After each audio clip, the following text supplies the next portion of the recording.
Welcome to Close the Door and Come Here, a Game of Thrones and a Song of Ice and Fire podcast with heavy leanings towards our two favorite characters, Jaime and Brienne. There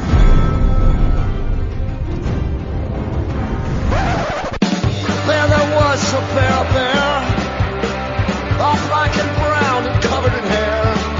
From there to here, from here to there, the maiden fair. Hi, I'm Lot, Lady of Tarth, -post on Tumblr, joined with Eon. Hi, this is Eon, Eon Blue Negative on Tumblr. Clotho. Hi, I'm Clotho, and I'm Clotho Spindle on Tumblr. Guile. Hi, this is Guile. I'm Guile in Subterfuge on Tumblr. And we're joined with first-time guest, Argistar. Hello, I'm Argistar. I'm known as Argistar on Tumblr, which I really need to revive. I'm laughing because we just went over this whole conversation with Clotho's name. Just look like our Clotho. I'm sorry. I kind of like it. Oh, that's good. I just like that we introduce you as Clotho and then you introduce yourself as Clotho, but none of us ever change it. Well, it's force of habit, I suppose. Yeah, keep your accents. That's good. So we are going to continue our season 6 recap of A Game of Thrones. So spoiler warnings for everybody if you haven't watched the show yet. Also just a general spoiler warning for potential book spoilers for the A Song of Ice and Fire series. And as always, trigger warnings for potential rape discussion. We're going to start with the first scene, and we have Davos ogling a newly raised from the dead Jon Snow. He catches him as he falls and offers him his cloak. Mel walks in. Davos asks, "What do you remember?" And Jon answers, "They stabbed me." He's visibly freaked out that he is alive. And then Mel presses the question and asks again what he saw, and he says he saw nothing. Mel is convinced Jon is the prince that was promised. And I don't know, Davos' reaction, I don't really think he's so sure he wants to go down that path again. That's kind of what I was reading from the look on his face. You go, oh, not this again. Yeah, and I totally got from that, heaven is totes not real, yo. Nope, heaven is totes not real. So live it up. You could be in limbo. Do they have like the equivalent of purgatory in the Seven? Or the old gods? Or is it just, an all or nothing kind of deal? I know they have something like 7 hells. Oh, that would be interesting to know. Yeah, let's kill him again and see if he finds out. Give us some more answers, John. Well, I'll keep you dead a little bit longer this time. Still doesn't seem to know anything. You see the crone. It's the same thing Barrack used to always say too, right? Like, there's nothing. Yeah. Yeah, I think so. But I mean, he was dead for like a couple seconds, so. Who, Barrack? Well, but yeah, multiple times those seconds add up, right? Yes. You'd think to get at least the glimpse of a shining white light at the end of the tunnel, He could have made a comforting story up, but he didn't. What do you guys think? Is Jon the prince that was promised? Are you buying into this, that there is this thing? Yes, I'm absolutely sure he is, because that's, the fulfillment of all kinds of tropes that Jon already fulfills to begin with. So, yeah. I'm pretty well convinced at this point. You guys feel the same? Yeah, he's going to be the main. I don't know. He's going to be the hero. I don't know. I mean, he might be the hero, but I don't know that the prince that was promised in Azor Ahai, like, I don't know that all of those have to be true. It could just be, like, some dudes do some stuff and they don't have to label them. Yeah. So I don't really know either. I'm just kind of throwing it out there, but, I mean... Well, I guess if Mel starts spreading the word, she could probably build a pretty good following. Because it worked out so well for the last guy. Oh, no, don't remind me. I really liked this scene, though, and I feel like we should be positive at the start of the episode, knowing where we're probably going to end up going. For, like, it was like actually delving into the interesting part of this, which is, the fact that he did die and he did come back, and like what does that feel like? What does that mean to a human being to have that experience happen to them? Yeah, he definitely played bewildered quite well. Yeah, I was satisfied with how they handled it. I have as one of my notes, Jon, stop looking like a kicked wet kitten. But he should, though. He just came back. I mean, I think that was accurate. I'm sure he could still feel like the stab wounds and everything. That's pretty freaky. He was, they didn't like heal the wounds completely. So yeah, it's got to be, walking around with like a lacerated heart and stuff. Yeah. Did you guys watch after the episode? They said they originally had more dialogue, but that in, I guess, conversation and doing the scene, they realized that his, a reaction, you wouldn't be talking a lot when that first happened. And it did to me. It seems like a legitimate reaction to coming back. Yeah, it'd be like a slow awakening, right? Because your blood is just starting to flow again. Like, they even played it like he had like rigor mortis, like how the way he fell and stuff. So. Yeah. Well, and people that he doesn't really know Davos and Melisandre that well. I mean, which beggars the question, why do they care? Well, I mean, they care, Because the plot dictates that they care, that's why. That's one thing I've been hung up on. I don't know why Davos is so, like, invested in Jon being resurrected by Mel, and why Davos is the one that's, like, kind of pushing her to do it. Sorry, I know Guile was trying to keep it positive. Oh, no, I don't. I get that, and I was actually watching the season 5 scene when Stannis gets the note from Lyanna Mormont, and I was kind of surprised, like, I sort of forgot how invested Davos was in those early scenes as well with Jon. And there was another scene where Stannis leaves and Davos kind of tells Jon after the fact, like, basically, he likes you, right? They tried to lay a little bit of groundwork, I think, for it in season 5. And doesn't he also sort of push the point that Jon needs to be more involved in what's going on in the outside world as well as just within the Night's Watch, too? Isn't that one of the points he's trying to make? Yeah. Yeah. He has Potato Boy recite the Night's Watch oath, and, the part about guarding the realms of men being part of what Jon's deal is supposed to be. So I guess you can kind of see why he's so into making sure that Jon is up and running, given that Jon is one of the few people who actually knows what they're up against. Mm-hmm. Yeah. I can also see him appealing, his sort of, he would be able to pick up on his sort of honor and honesty, and, there's sort of a genuineness to Jon that he probably was able to see that fairly early on. And Davos needs someone to follow. Like, that is his... I mean, Davos needs someone to follow, and, Jon is the new lucky person. He's the rebound. He's the rebound relationship. Oh my god, he's his rebound relationship. I ship it.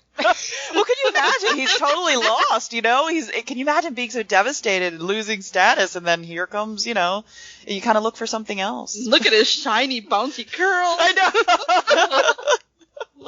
Okay, going on. He kissed lips. Every freaking into like 10 minutes of all of our episodes, we have a new ship. You realize that, right? Sorry, I not sorry. make apologies for such things. So when Jon emerges from the room, Tormund tells him they think he's a god, then makes fun of the size of his dick. Jon hugs Tormund and Dolores Ed, and then they bro out a bit.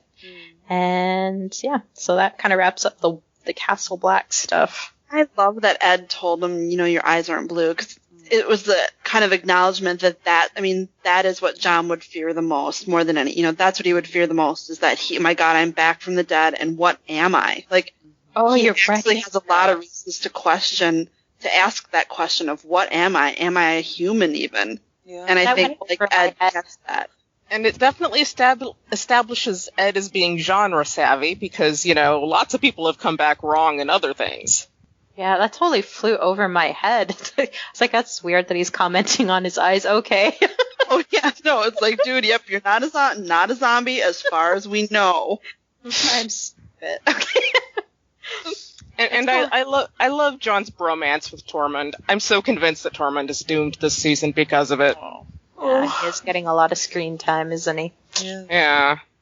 I don't think so, because I think he's so recognizable that when if you're thinking about filming things in a bunch of snow for the next, season and a half, to have some dude with like a giant red beard and stuff is actually like visually almost necessary.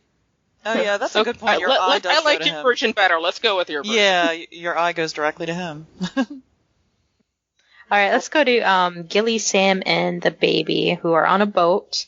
And Gilly is totally digging the boat ride. Sam, not so much. He spews, then tells Gilly she won't be going to the Citadel in Old Town.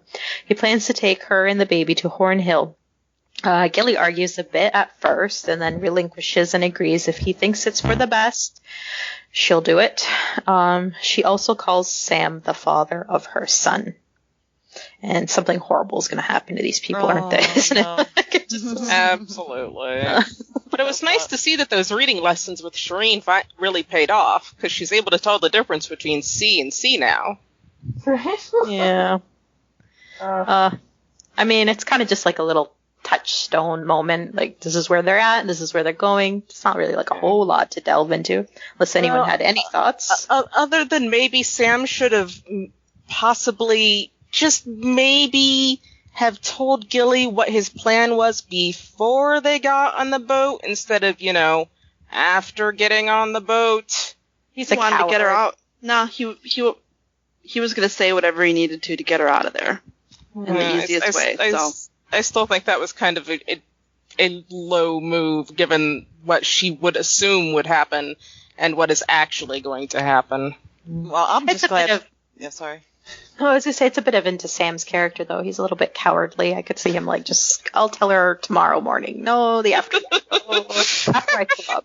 And she got to keep her baby, so that's a nice change from the, that was from the book. Yeah, so I'm happy about that. I miss the crew of the Cinnamon Wind, though, because I loved that they had been to Karth and saw Dany and the dragons when they were little, and I like that they basically had to threaten Sam to keep sleeping with her, and then as soon as they dock in Old Town, how they basically go off to Marine right away. Like, I really wish that we would get a Wynn's POV from someone on the ship, because I just think like that's a great little story of basically how they've been all around the world that we know in the story and seen all of these little vignettes of things. I love that in the books, and I don't expect that in the show, but I just, be nice.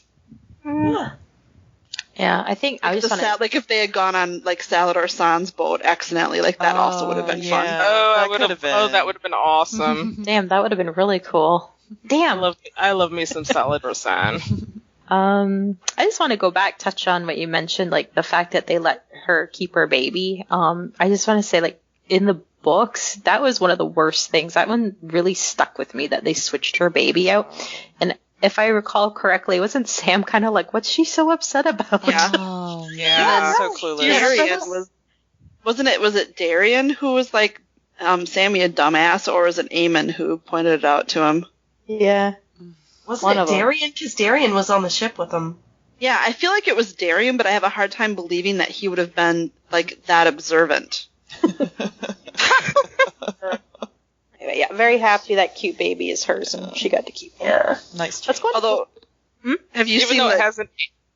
Yeah, have you guys seen the D&D Googling Twitter account? Oh, yes. Like, one of the questions they're, allegedly Googling is, do babies age? Yeah, I was about to say, it's nice to see that baby hasn't aged so much as a day since the last time we saw it.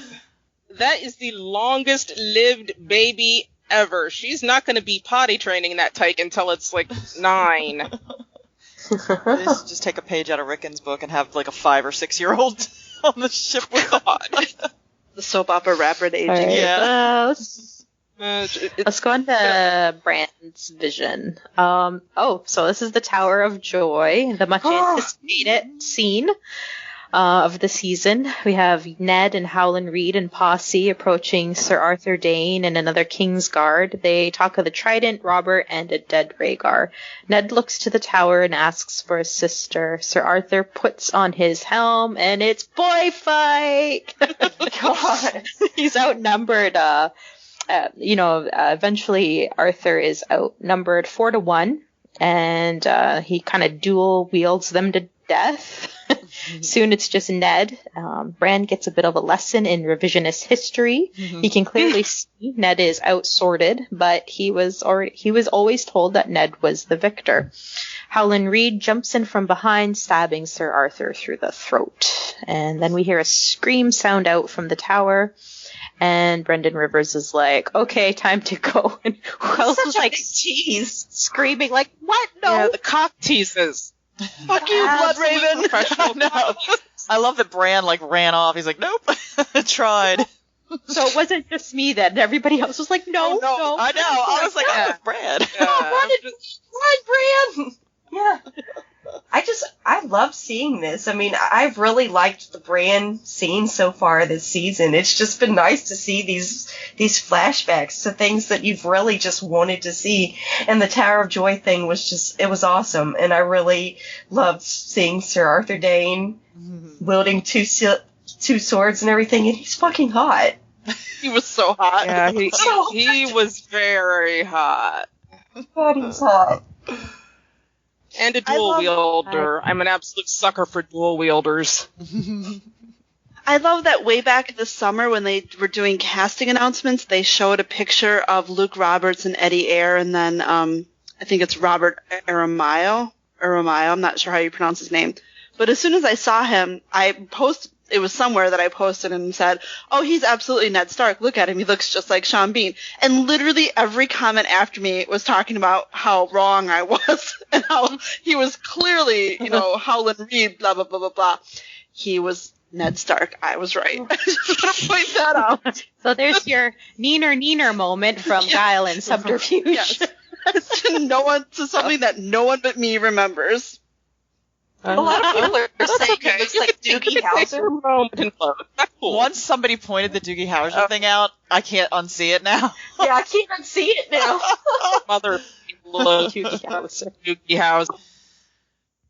I don't know about you guys, but when, I was kind of surprised that it was the third scene of the episode, so I wasn't, prepared for it to happen yet. And then, when I realized, oh my god, this is a Tower of Joy, I kind of just had, this, jolt of excitement, oh my god, this is really happening. I'm really seeing this, and it was so cool. And then, of course, got cut short, but still, oh, totally. It's the first time I've kind of experienced that, which I think, is just going, it's the things that we've never even seen in the, we've only seen in the flashback in the books, and it was just so cool. Yeah, it's a fresh feeling. Now So you've done nice. a 180. Well, and can I also say that I think that the fight choreography did improve for this particular sequence, because that was a danged awesome sword fight. Oh yeah, I liked it. It really was. Yeah. It was so good. I really enjoyed that fight. Yes, compared to what last season was with the Sand Snakes and Jaime, oh my god, this was amazing. They lowered our expectations and then they raised them really high. Yes. Yeah, it was on purpose, so we'd appreciate this more, clearly. That was their master plan, huh? I like the armor Good. too. It was good stuff. Yeah. Yeah. Yeah. Did you notice that it had the Targaryen dragon on the breastplate? Yeah, I yeah. heard that people were saying that rather than Because, the Kingsguard, but I thought it was kind of cool looking. Yeah. So just to finish up the scene, we have Bran at one moment calling father, and Ned stops to look. So this had me speculating, can he possibly influence, or is this a case of the ink is dry? What do you guys think? I think the Blood Raven protested too much. I think he can. I do too. I think he can. Yeah. He was just trying to backtrack and get him away from doing that. Or as far as he knows, he can't, and the fact that Ned turned is shocking to him even. Oh, could be. Yeah, could be that too. Yeah, I think there's something to it. Yeah, and we have those instances of Theon in the books that, we know that they can at least feel a presence or feel something. And actually, isn't the one major flashback that Bran has in his last chapter? I think that Ned has a reaction in his flashback to him. Oh, I don't remember I that. can't remember. It's in the Godswood at Winterfell. That would be pretty cool. You'll have to read that again. Oh. So it makes me wonder, like, I wonder if you were Bran, what would you try to influence? Like, if you had to go back. Not getting pushed out of the tower, because you'd lose your powers, right? Yeah. And Bran's getting pretty, Don't trust Littlefinger. Yeah, that one. You can tell he's rebelling a lot, like when in his conversation with Bloodraven. So he's not just meekly, submitting to this. He's kind of getting in there and. Well, he's feeling his oats, right? Like, now he might not realize it, but he might actually be more powerful than Bloodraven in a pretty significant way. Yeah. I think he is. I think there's all signs pointing to that. Even the fact that Brendan was like, I've been waiting for you. There's something big going on here. For 1,000 years, although really 126.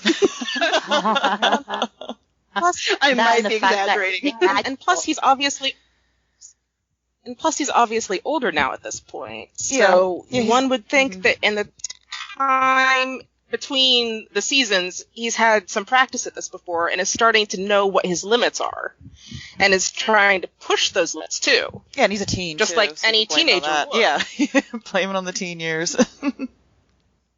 I mean, if you tell a teenager, don't do something, that's the surest way to get them to do it. All right. Let's go on to Daenerys' scene. She's reaching Vaes Dothrak, where she's taken to the dwelling of the other Khal widows, the Dosh Colleen. They strip her and give her new clothes to match their own. She's chastised a bit by the head widow. She was supposed to join them immediately after Khal Drogo's death. She's told the Khalazars will decide what happens to her. So it's the Dothraki Golden Girls. So who's the youngest? Who's the youngest one? Blanche. So she's the Blanche. The one that was like the head widow is clearly B. Arthur, right? Yeah, I was gonna say that. Oh yes. Dorothy, right? Was her name Dorothy? Yeah. That's great. Dorothy the Dothraki. I want to know. I liked her. I want to know which one the Betty White's going to be. I mean, how cracked out is that Dothraki widow going to be? There should probably be quite a lot of young widows, though, if you think about how many Khals probably get killed young. Yeah. That there would be, some fairly, young ladies there, which, a house full of young ladies with then your B. Arthur, then it's almost more like a Facts of Life type of situation. What old sitcom is appropriate? Dany is clearly the Blair.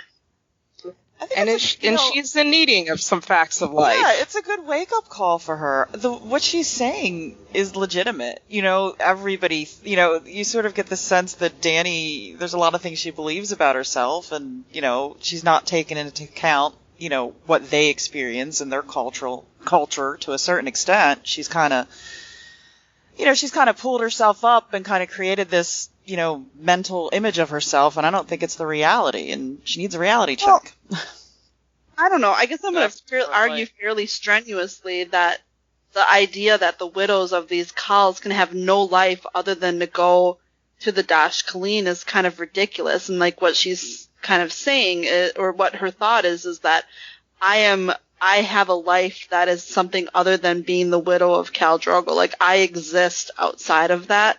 I'm not arguing that. I'm just saying that Dany, I get your point. That makes sense. I can get it from that point, but I think she's talking about Dany thinking that she was going to be the stallion, or her son was going to be the stallion that rides the world and all that.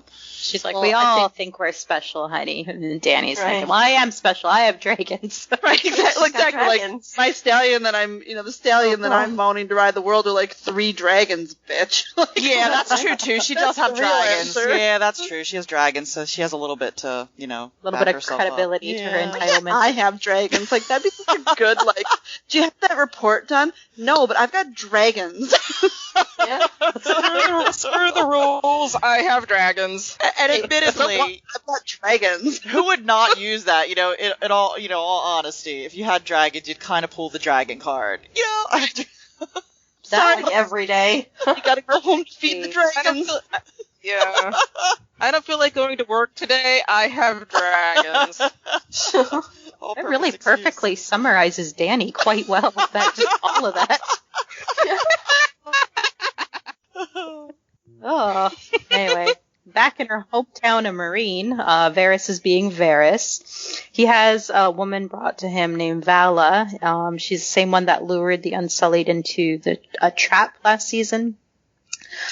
He also pins her as someone who's assisting the Sons of the Harpy. Varys brings up her son Dom and woes at the thought of the boy growing up without his mother.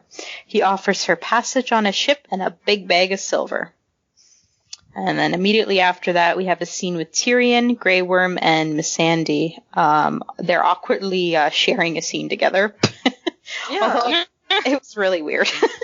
Yeah, Missandei obviously doesn't like beer pong or anything, right? But how lazy is that scene? Like, oh, we'll literally write a scene about how they can't come up with something to have a conversation about. Like, really? Yeah, that's what you're going waste. to waste your time on? Such Like, a waste. you could do something as simple as, like, I was actually thinking about, well, what would you write? Like, don't just criticize, come up with your own idea. Okay. So it was kind of, what would they talk about? And I had, maybe Grey Worm would talk about something that he did, and it turned out he did something on Missandei's suggestion, and they had a moment that at least then they would reveal so that Tyrion knows that they're, like, in love. Yeah. Which would almost be, like, something interesting about them and then also information for him. Yeah. Done. I would have liked that. That was good. Yeah. Yeah, that Although I have to admit, I really did like Grey Worm's Bubba Gump moments when he was talking about patrol. I thought it was funny. And, like, how depressing that he's been released from, he's been freed from slavery for 3 years, and, we've seen him trying to, again, it's like, it's back to the Jon thing, where we see Jon is fearing, like, do I actually have any humanity left? And now we have Grey Worm, whose humanity was taken from him, and now presumably has, got it back, but he has nothing. Like, there's nothing in his heart anymore. Yes. Like, that's so depressing that he's just like a blank slate, and it's kind of insulting to the character. Mm-hmm. I don't know. I really dislike the scene, I guess. I'm picking up on that. Sorry. Yeah, noticed a tad. Can I just say something about Varys real quick? Mm-hmm. I love how Varys is both the good cop and the bad cop all at the same time. He's good at what he does, isn't he? Yeah. Yeah. He's just, oh, I've got this nice bag of gold, you've got the son you want to protect. It should be a shame if something happened to that son you wanted to protect. And it's an old trick for him, too. Because I don't know about you guys, but I definitely thought about the Shay scene when he was off. Yes. Yeah. Stupid Shay should have. And just the way he was just kind of initially lounging there, fanning himself like he was bored almost. Like, this is something he's done a billion times before, and it's something he's going to do a billion times again. He knows how it's going to end. Let's just get this over with. Yeah, and I think the actress who played Vala did a good job with her part too. I think she, injected a little bit of a, you could kind of feel empathy for her, her decision to do what she did, and I thought it was a good scene. I liked it. Yeah, I thought so. Much better than the one that followed. Oh, yeah. That's why I was like, why did they even add the other one? That was great on its own. I was like, why did they need the little... I actually like the fact that they let her make some valid points. Mm-hmm. Mm-hmm. Yeah, definitely. I mean, so often in the conqueror versus conquered narrative, all we get is the conqueror's perspective. Mm-hmm. Yeah, I agree. Okay, so anyway, when Varys enters, he informs them of who is aiding the Sons of the Harpy. We learn it's the Masters of Astapor, Masters of Yunkai, and their friends in Volantis. Grey Worm immediately wants to go attack them. Missandei is on his side. Tyrion cautions them and asks Varys to use his birds. I did like that Missandei was, like, stone cold. Mm-hmm. Yeah. And, where was her personality in that scene immediately preceding it? Like, all of a sudden she's nothing, and then all of a sudden she's, like, stone cold. Like, maybe you could have had her be lighter at the start to have, like, more of a contrast. Part of me feels, though, maybe she's, she doesn't know if she can trust Tyrion, so maybe she's playing her cards close to her chest. No, that's a good point. That's a very good point, actually. I mean, neither one of these guys know him from Adam, so, why should they trust him with their deepest, darkest secrets? Yeah.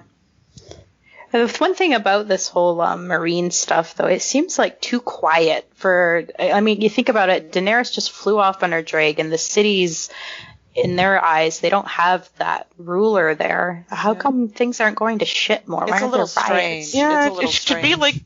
It should be like the Purge there or something.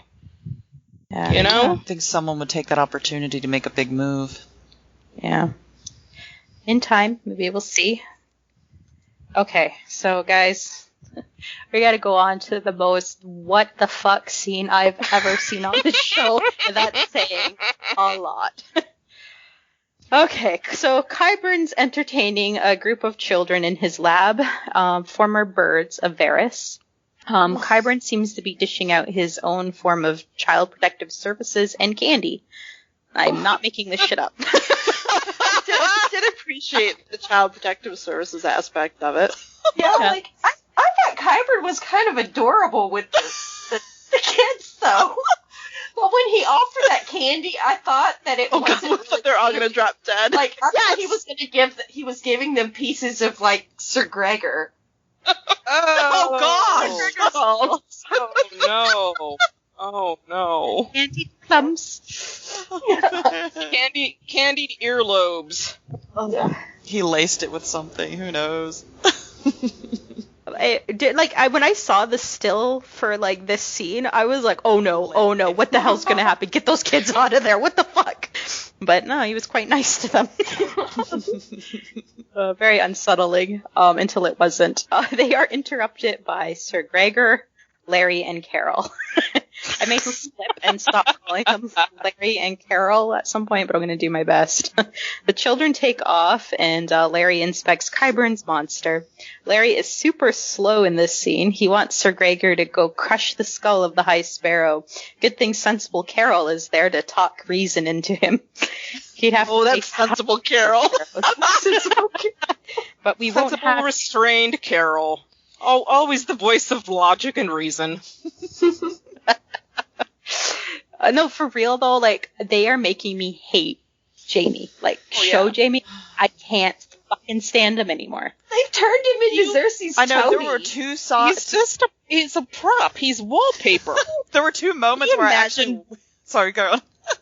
I was gonna say, can you imagine Book Jaime tolerating the fucking Gregor Clegane zombie as part of the Kingsguard? Like, No. this is the man who idolized Sir Arthur Dane so completely. And you think he's just like, oh, haha, LOL. I guess we've got, like, a mindless, murderous zombie in the Kingsguard. Like, of course he would never tolerate that.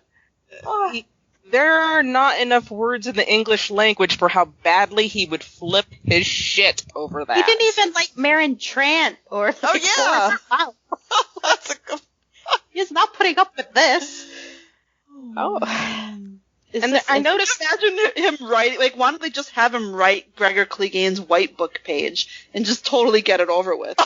His biggest I fanboy. noticed, though, that they're not even bothering calling him Robert Strong anymore. They're just calling him Gregor. Yeah. Everyone knows it's Sir Gregor. Like, there's no secrets.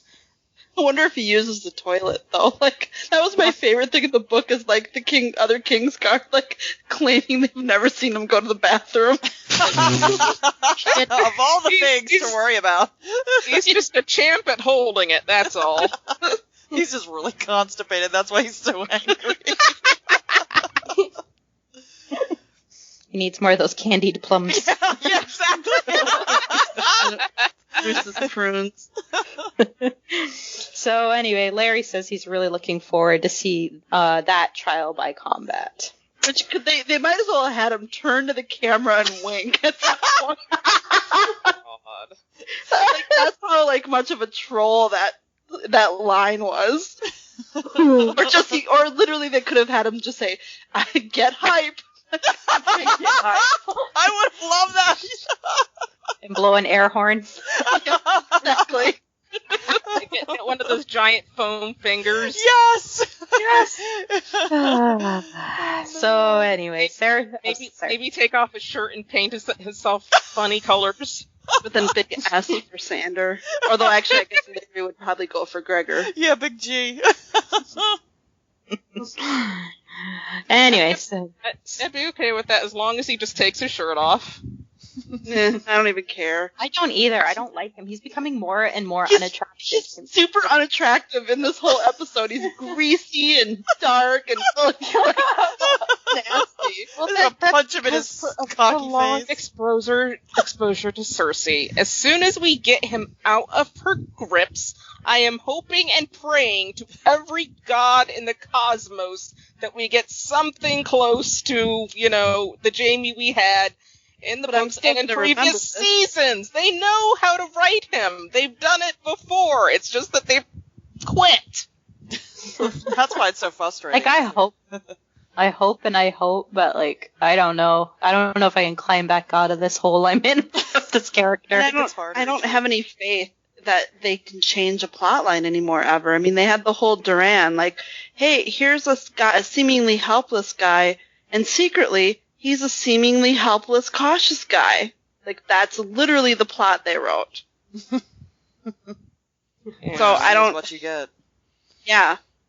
And yeah, he might do a 180 once he gets to the Riverlands, but that doesn't mean that, I've forgotten who he is.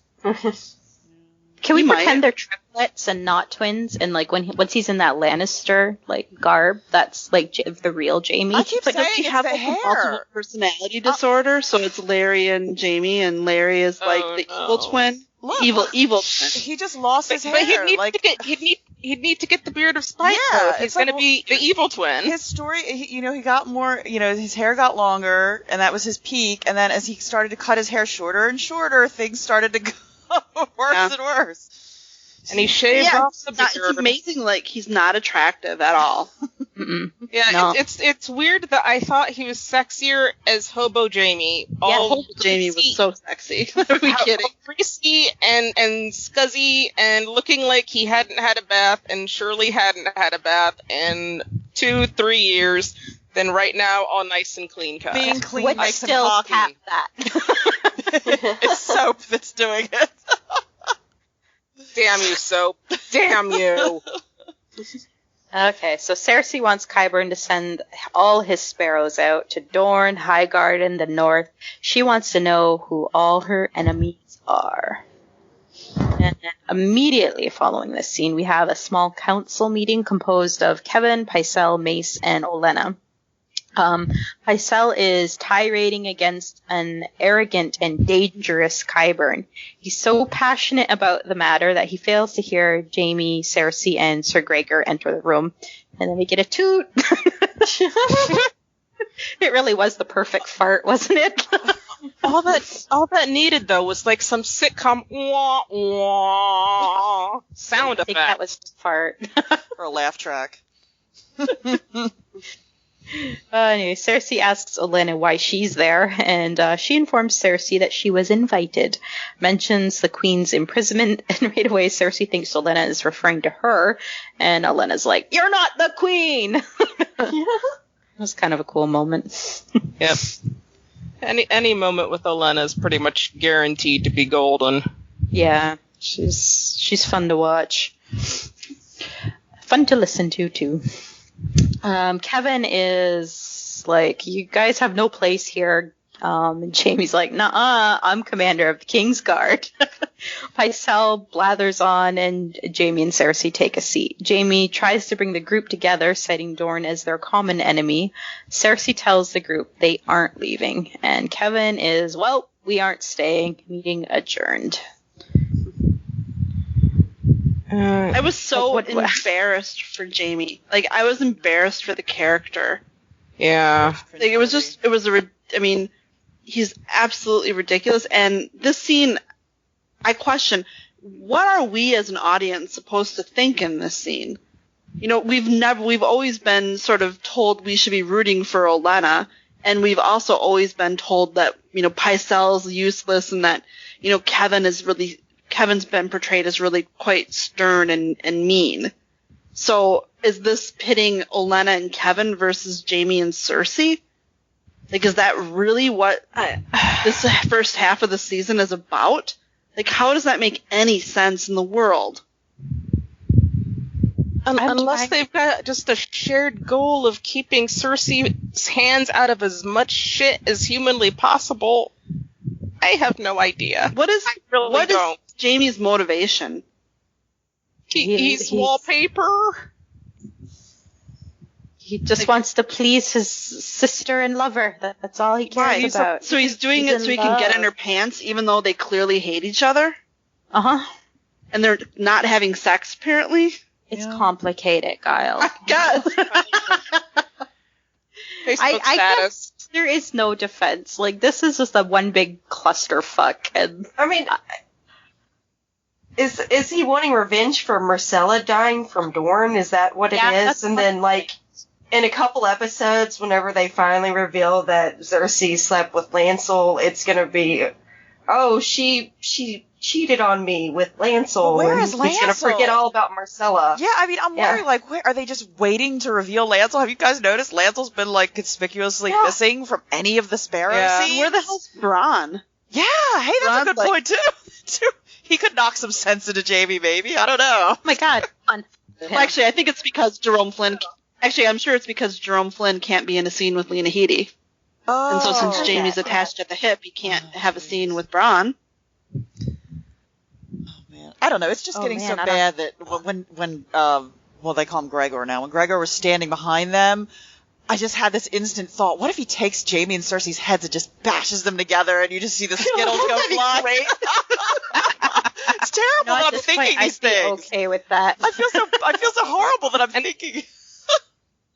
Yeah, for my notes for this particular scene, all I have is in all caps: no, seriously, Jaime, stop being Cersei's prop. Stop it! Stop it now!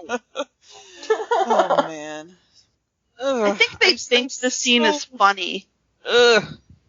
Oh, yeah, it didn't work like the scene with the musical chairs. That was a great scene. You know, this didn't work the same way. Because, like, the kid, like, that's the vibe they were going for. They failed utterly. Well, you know, think to yourself, like, what was the purpose of that scene with the chairs? And it's extremely clear. It's both Cersei and Tyrion asserting their rights and power. Yeah. The game. Like, you get it. Yeah. This scene, what the hell was the scene, like, what was the point and what was it about? No one can tell. And it didn't move anything along, really. Didn't change anything. No, it's status quo. There's been no movement, right? And beyond all of the Jaime being completely out of character, it's one thing to be out of character and to, like, actually, like, I mean, Brienne is out of character. Mm-hmm. But she has a distinct plot and it moves forward and you get why she's doing what she's doing. Yeah.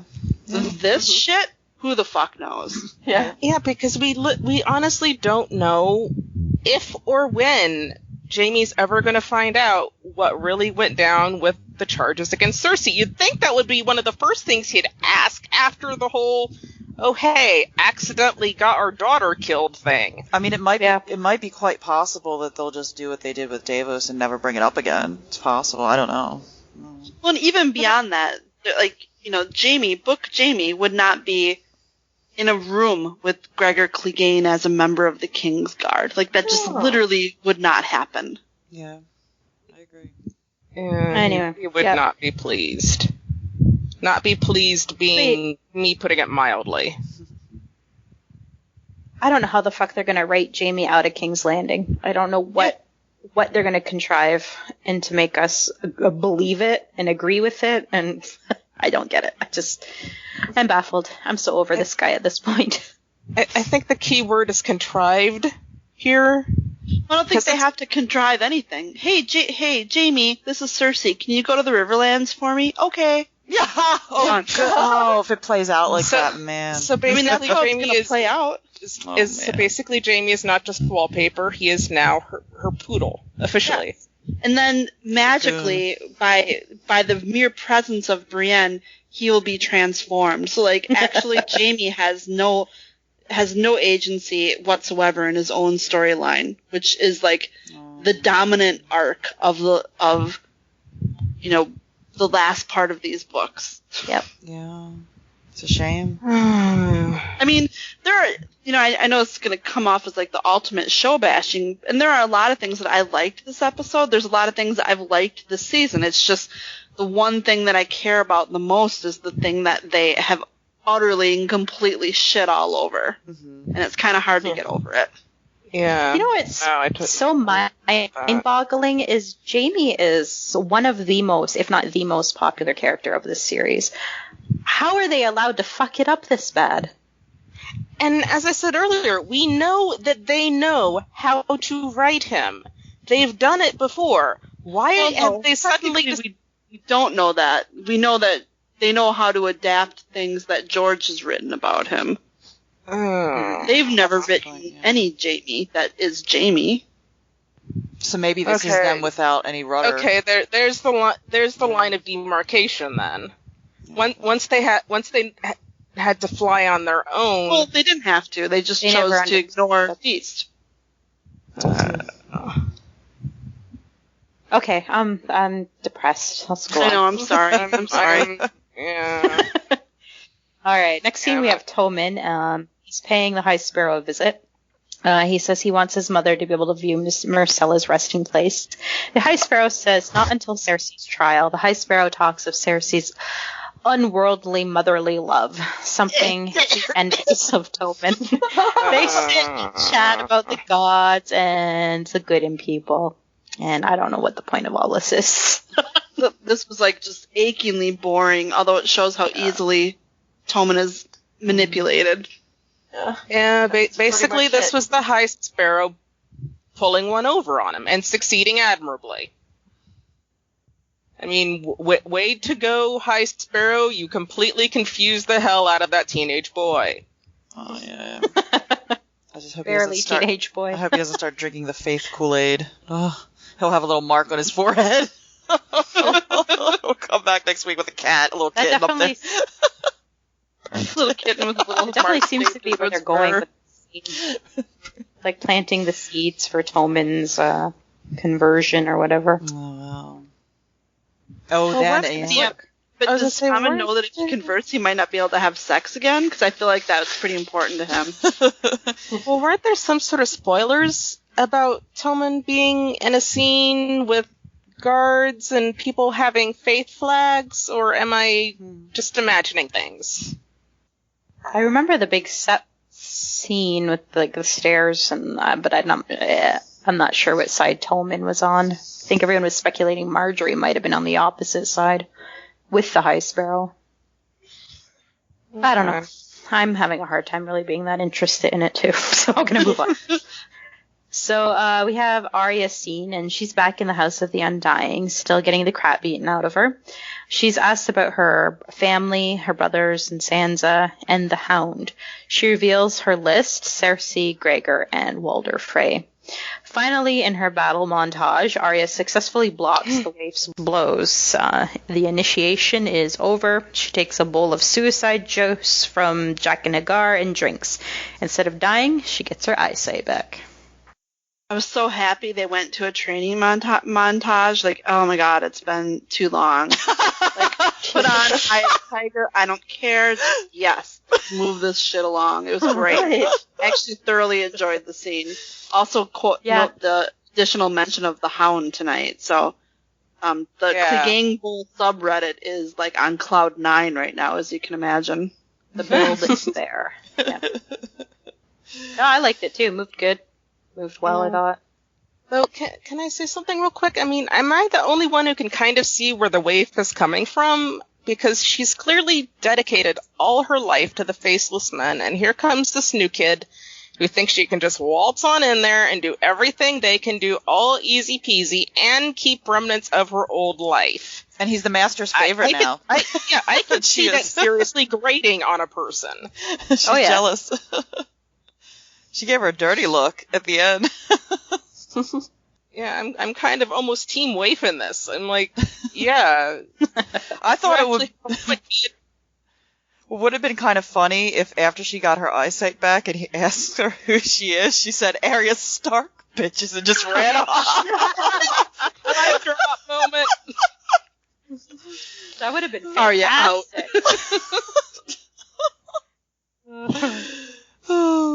All right. Well, it's a good scene. I think we all agree on that. Let's move on to Ramsay. Do we have to? Yep.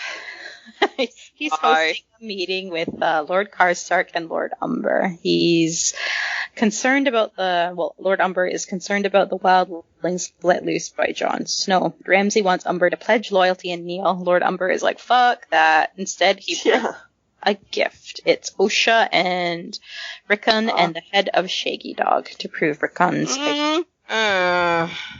You know, there was like one relief in having Walda and her baby die last episode, and that was the solace in knowing that Ramsay had no one left to torture in his immediate vicinity. And then the shit happens. That was my first thought, was like, literally, this might have just been more people. I don't know, did they need to show him torturing more people? I hope that's not the case. I hope they'll just get it done with. But that is the case. You know that, right? I would not going to end well. If they stick the dogs on Rickon, that Rickon would just like warg into them all simultaneously. Like, that'd be awesome, and have him kill Ramsay. We could only or just have him like lay down and like roll over and shit. Like, what are you gonna do now? Yeah, and honestly, I'm gonna be pretty harsh right now. Fuck Ramsay Sue and the murder dogs he rode in on. I am so sick of him and his indestructible plot armor. And how everything, with the minor exception of, losing his wife and Theon, oopsie-daisy, seems to go magically his way. Can't we watch something more interesting and enlightening, like maggots eating a dead possum along the side of the road? I'd rather watch that than Ramsay. It is very redundant at this point. I mean, I kind of would have liked to have had a scene of Ramsay dealing with, like, super boring lord shit. Because I think that actually would have been kind of funny.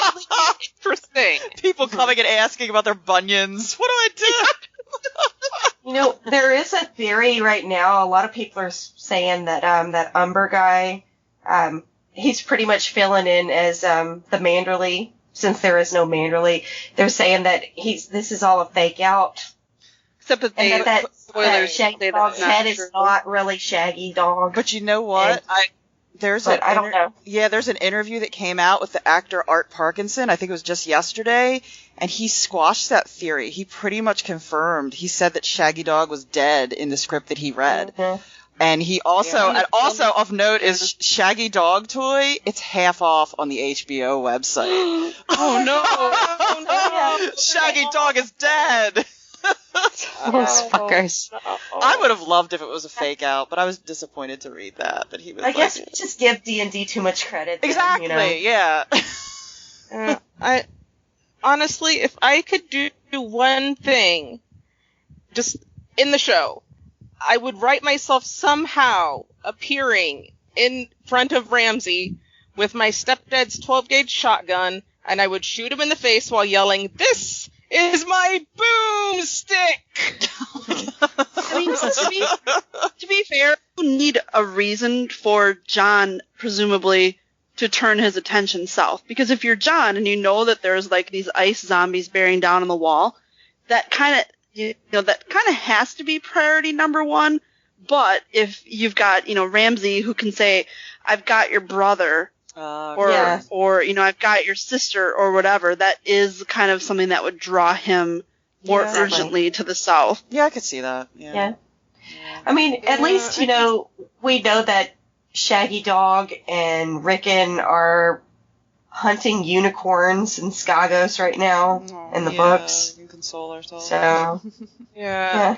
I think after we're done with this, I'm going to have to go read some nice Rickoning fanfic just to clear this out of my mind. I think Rickon's doomed in the books, though, just from the perspective of, if Sansa's being groomed as a potential queen in the north, Rickon is somewhat redundant then. Well, he could always just abdicate. I mean, he doesn't seem like someone who would have the temperament to be unless she's a lord or a king, right? Yeah, to begin I can with. see him do that. I mean, I don't want him. I don't want anything to happen to Rickon, and especially Osha as well. But I just feel like things aren't looking good. Let's just say that. I'm not holding out hope for anything other than a fridging in both cases. Rickoning, if you will. Oh, yeah. Rickoning is coming. All right, let's go to Castle Black. Everyone is gathered in the yard to watch the execution of Jon's murderers. Each man gives their last words with the exception of Ollie, who is perpetually scowling. Jon cuts the rope, all four hang, and Dolorous Edd tells Jon they should burn the bodies. Jon hands him his cloak and tells him, "My watch has ended. Take this job and shove it." Right? I ain't working here no more. I love that loophole happened and presumably is going to happen in the books. Like, that's awesome. I know. It was very satisfying. It was Should have extremely... written that oath with a little bit tighter, shouldn't you, Night Watch? And I found it very moving. Sir Alistair, his final words when he said, "I fought, I lost, now I rest, but you, Lord Snow, you'll be fighting their battles forever." That was great. And it got me thinking, which I don't know, maybe everybody else has thought about this and I haven't, but does Jon age? Is he going to live forever? Does he just die? I mean, live until someone kills him? I mean, what is this scenario? Is that literally what that means? Oh God! He's forever going to be around. Like Beric was. Just That's basically depressing. living during being revived. I can talk. Forever. That would suck. Yeah. It's like death becomes her. Yeah. Jon's going to look for all these ways he could die. He's going to try to... That was a great movie, by the way. I gotta watch that again. I mean, I certainly hope he can die. That'd be horrible if he... Well, I mean, Beric eventually died, so... But wasn't that after... Was that after somebody killed him again, or was No, it he died birthing Lady Stoneheart. Oh, okay, but I guess if Jon didn't do that, he could potentially... I'm just curious. Okay, no, don't make out with Jon. Will he age? Yeah, that's what I'm wondering. I don't know. I seemed to, There's no real way to... This is all spec, right? Because my assumption is what he would age. Like, he can be killed again, so why wouldn't he be able to age? Yeah, I'm just curious why they would make Sir Alistair say that. Say you'll be fighting their battles forever. Like, why? I don't know. Yeah. They'll just bring him back again, Mel will always be around. Or that basically, since he started down this path of working with the wildlings, he's never going to be able to get off of that path, which is always going to put him in contention with certain other people up north. Yeah, maybe a more practical. Yeah. Except that no one's gonna ever marry. They're never going to accept the wildlings. Sure they will. If they do, it's going to be like 500 years from this point. No, it'll be like 50 years, a couple generations of years. It'll be done. I disagree. A couple nights in Tormund's bed, all the northern women will be and the northern lord. But does that... So another question. So this means Dolorous Edd is Lord Commander, or no? Do you think they're going to vote again? Give him the ball. They have to vote again. But I mean, I do think that Dolorous Edd is like destined to be the 999th commander. I love and the wall is literally going to fall down on his watch because that's what would happen. Oh, God. It's like, I love it, but I hate it. And of course he's going to see it coming because, he, as I said, he's genre savvy. He knows this shit. Are these guys going to really stay at the wall? That was my thought. You think that the Blacks... Be like, hey, kill me and Mel revive me so I can get out of it. Right? Yeah. Dolorous Edd got to see what those whites and the White Walkers and the Night King looks like. I'm like, I think they'd probably be like, let's get the fuck out of here. Yeah, there's like 10 of us left at this point. Yeah. Yeah, they don't seem to have a lot of backbone. They're kind of, they're cold. Yeah. They're going to scatter. And they've lost basically the alphas. There's nobody really there. So that's true. I can't see them staying. They're all going to take off. Although then, we have the previews where we've got Sansa and Brienne rolling in, so maybe that'll be like turn a few heads. Brienne becomes the new Are they Lord Commander. At the wall? Is that what it was? Because I'm seriously, I don't think they're going back to Winterfell. No, it looked. I mean, to me, it looked like the door to the wall opening up. I mean, that's just obviously a big assumption. Like the front gate. It was so white in the background. Probably not, because I want them, to be there, so they won't be. How annoying would it be? They just miss Jon Snow. Of course, they totally will. They'll literally just miss him, and they won't talk. And if they do talk, what are the odds that, like, Jon will even comment on the fact that Oathkeeper is a Valyrian steel sword and that he, in particular, should be, like, really make note of that? Oh no, do you think do you think they're gonna ignore it, or the swords will start humming? Totally ignore it. I don't have any faith in their ability to remember the Oathkeeper is a Valyrian sword themselves at this point. It's like continuity. Yeah, continuity. What's that?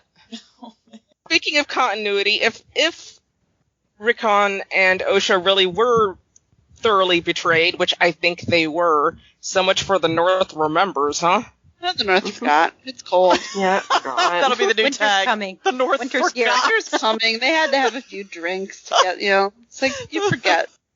Okay, let's do the mailbag. Okay, our first email was from Alice in Westeros, and she says, "Hi, I just wanted to say I love Lot. She makes me smile when she talks about Davis.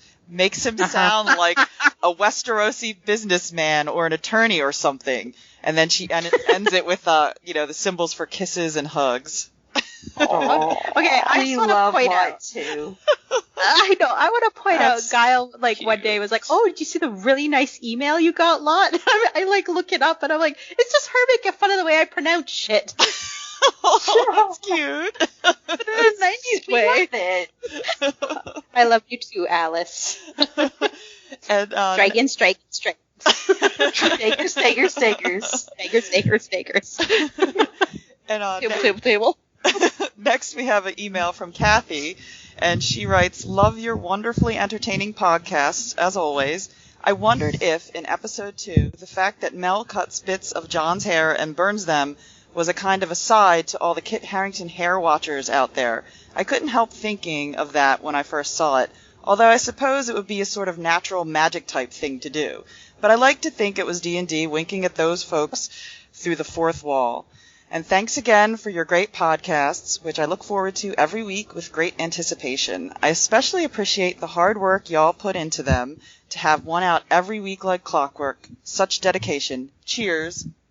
Goddamn right. Thank you for that email. The hair thing. I kind of like what we were speculating last up, that it was just like she didn't know what she was doing, so let's just do a little bit of everything. A little bit of this, a little bit of that. Dun, dun, dun. No, I do think it could be a total nod to everybody's, because he even wrote that joke in there about his hair, right? Yeah. And someone pointed out that he looks, again, like he did, the first season before he joined the Night's Watch. Is a nice similar haircut. Yeah, he kind of does. Yeah, that's a good point. And we have one more email from Fox. "Lord Varys speaking to guards whilst fanning himself.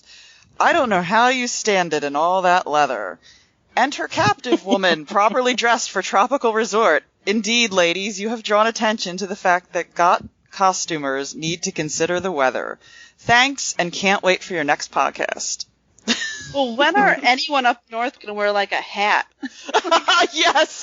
Anne and Sansa, they don't have a hat. Come on. Yeah. Most of the body heat's lost through the head, guys. Come on, get with the program. Did Catelyn tell them nothing? She should have knit him some hats. No, she was too busy glaring at Jon.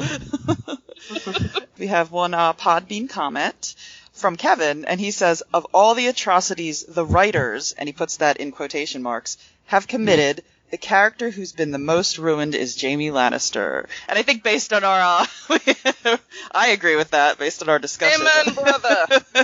Same page, right? And that was it? Nope. We actually have a couple messages that came in on our Tumblr as well. We have a message from Attention Deficit Aptitude, who says, "Who is choreographing the fight scenes on this show? The Tower of Joy was embarrassing. I could not stop laughing at the dude waving his swords around. What the hell was that? It reminded me of that scene in Indiana Jones, and I kept waiting for Ned to pull out a pistol and shoot the guy." For what it's worth, Attention Deficit Aptitude by Mr. Lot was in total agreement with you. He said it was over the top, so I didn't want to, throw some water on the fires you guys were burning for Arthur Dane, so I didn't bring it up there, but I'll bring it up here. I mean, sure, it was over the top, but I don't know. Better over the top than under the river, like the Dorne shit. And he's supposedly the best swordsman in all of Westeros. If anyone would be able to dual wield like a mofo, you'd think it would be Arthur Dayne. So we also got a message from Chicken on Tumblr, who says, "Hey guys, loved your last ep.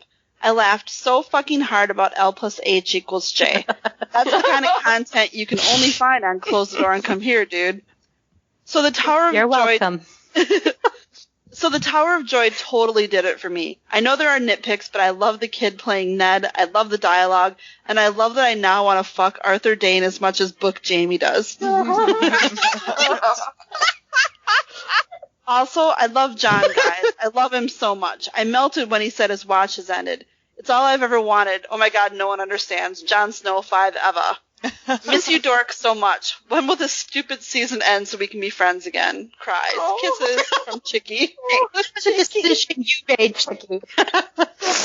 Smooch, smooch. And yeah, we all want to fuck Arthur Dayne as much as Jaime. Yeah, right. Larry, on the other hand, is totally not interested in him. Larry can get the fuck out. Yeah. All right, I think that's it. I just wanted to thank you guys for having me on, by the way. Oh, I mean, I've been listening to you guys for ages, and to actually get to participate has just been awesome. So really enlightening and horrible, though. I'm so glad that you're able to join us. We always love having people. I mean, it's kind of been the nice thing we've done since the outset of this podcast is try to bring in, you know, I feel weird saying listeners because like it feels weird because we're just this little podcast, but listeners, I guess. So thank you for being here. Well, anytime y'all want to invite me back on, I am more than game. Trust me. I will be there with bells and whistles and a gin and tonic. That's going in your file. You're our new Chicky. Okay, so as I just said, we do love having our listeners on. You can reach us at closethedoorand@gmail.com, closethedoorandcomehere.tumblr.com. Follow us on Twitter at Door Podcast. Please like and review us on iTunes and Google Music. Leave us reviews and subscribe, please, please. Support us on Patreon as well. It helps pay for this shit. Don't forget to check us out on YouTube. Chicky has been doing some incredible videos for us that they're hilarious and kind of get her little editorials throughout. So if you're missing Chicky, go to YouTube. Yeah, great. And just one more time, thank you again, our guest star. Like I said, we'll put it on your file. Reoccurring. You said it, you can't take it back. I wouldn't even if I could try. Trust me. This has been a ball.